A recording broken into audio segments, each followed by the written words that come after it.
So I have been getting a lot of inquiries regarding how to really answer, tell me about an interesting case. And I'm in vacation mode.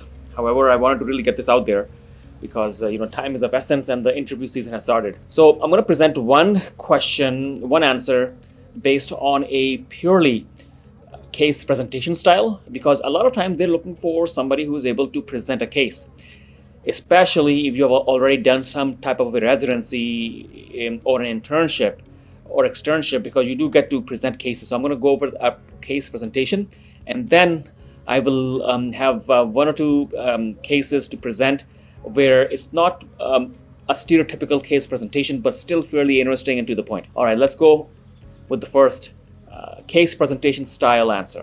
Okay, before we get to the sample answer, I wanted to mention something that may help you. If you are struggling with your residency interview preparation, listen to this, as it may make the valuable difference in helping you match.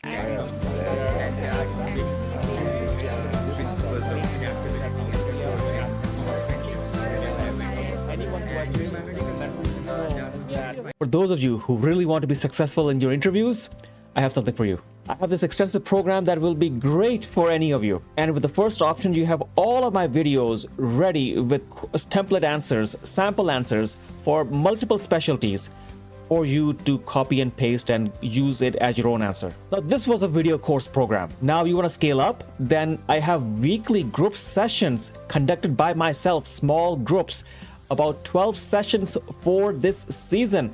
And you can have your interview ready in no time. And this will include everything in the video program. And somebody who wants one-to-one sessions with myself, I have the 3 hours one-to-one session with myself, mock interviews, and this will of course include everything in the previous programs. All right, and what will you get? You will get common questions, answers, templates, frameworks. If you are in the group sessions, then you will talk to me directly.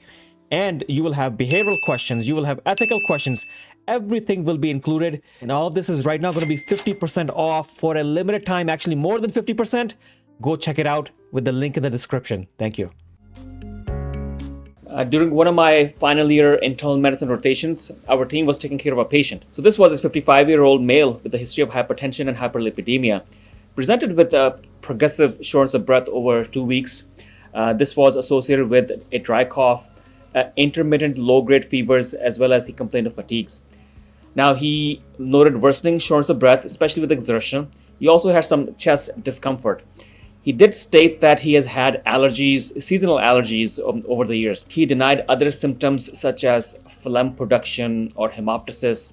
He also denied any recent travel. A more detailed history did reveal that he does work in his garden quite frequently. His vitals were not particularly significant. However, we noted an initial temperature of 99.8 as well as a room air saturation of 92% at rest. Otherwise, his physical exam findings demonstrated bilateral crackles.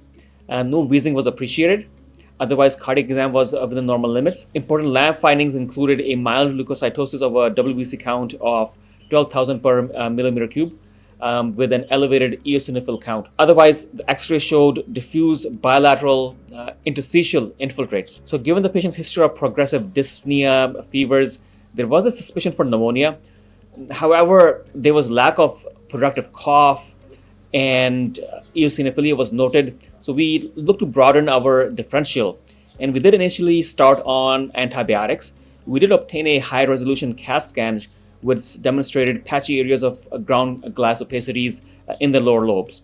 Now, this led us to believe this could be something different, such as possible atypical pneumonia, interstitial lung disease, eosinophilic pneumonia, hypersensitivity, pneumonitis, given his history of gardening.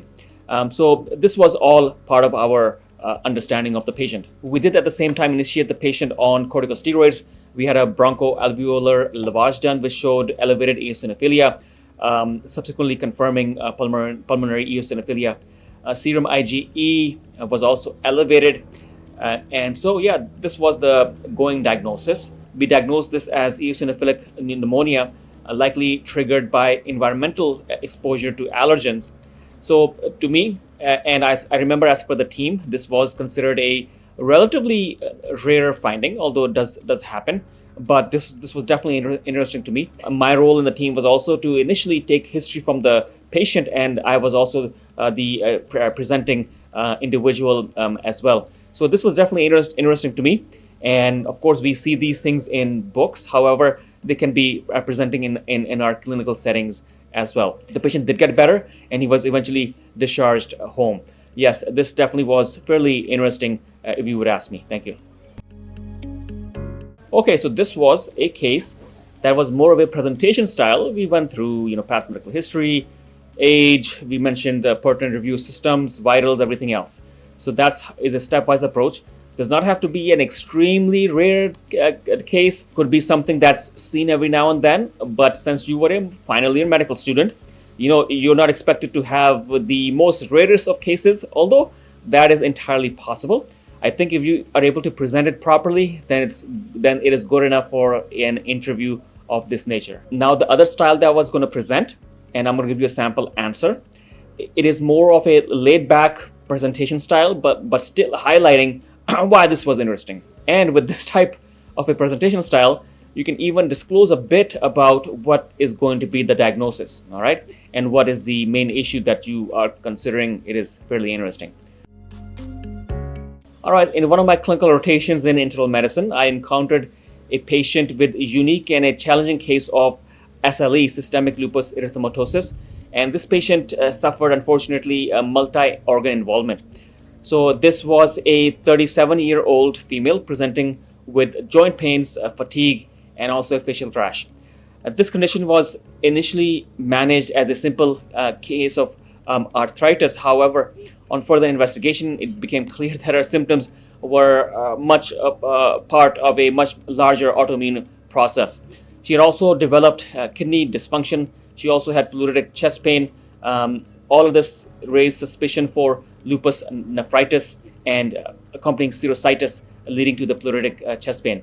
So we ordered a comprehensive testing. Lab work demonstrated proteinuria as well as elevated creatinine, low complement levels, along with a positive ANA and a positive anti-double-stranded DNA test. So this confirmed the diagnosis of SLE. This case was particularly interesting at my level, at least, because it required a collaboration between nephrology, rheumatology, and pulmonary to manage this patient's symptoms.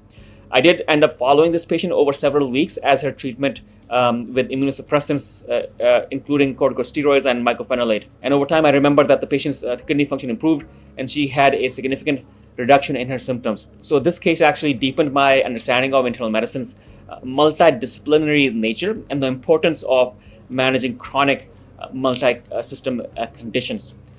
Thanks. Hopefully this was interesting to you as well. Thank you. Now I'm going to give you another example of a laid-back presentation style. Yes, I do have a case in mind. During my infectious disease elective, I encountered a patient who presented with a fever, fatigue, and a non-productive cough. Initially, the suspicion was bacterial pneumonia, but after broad spectrum antibiotics actually failed with this condition, further testing was initiated, and this was actually on the third day of the patient's presentation that I do remember talking to the patient, and we obtained a more detail of a history, and the patient did remark that he had a recent travel from the United States, and he was, I believe, in the Washington, D.C. area. The X-ray of the patient did also show bilateral pulmonary nodules, and a subsequent bronchoscopy was done as the patient had not improved over 2 days of antibiotics, which did show histoplasmosis. The patient was treated with antifungal therapy, and the patient did respond well. And this case was particularly interesting from my standpoint because in our part of the world, histoplasmosis is a relatively rare infection, and it did require a higher degree of suspicion to diagnose, although it was picked up with the bronchoscopy. So this case taught me about the importance of a thorough history, including a travel history, and how nuanced the diagnostic process can be in internal medicine. Thanks for asking this question. Hopefully this was interesting to you as well. Thank you. All right, so this was again a more laid-back style of presenting a case, still making it interesting, still making sure that you know what you're talking about. So if you talk about any of these cases, you need to read up on these cases, make sure that you know about everything about that medical problem, all right? So because they can ask you questions related to the case that you are presenting. So I would even recommend that if you're able to get medical records for that case, then please do. Okay, that may help out, of course, in a HIPAA compliant manner. All right. Okay, so yeah, I have a whole program. If you are needing some additional help with your interview preparation, I have a whole series of lectures on all types of questions and answers. Check that out in the description. You can also avail one-to-one coaching with me as well. Anyways, hope this was helpful. Thank you so much. If you have a question in mind that I can help you answer, let me know in the comments below. Thank you so much. I'm Dr. Umer Khan.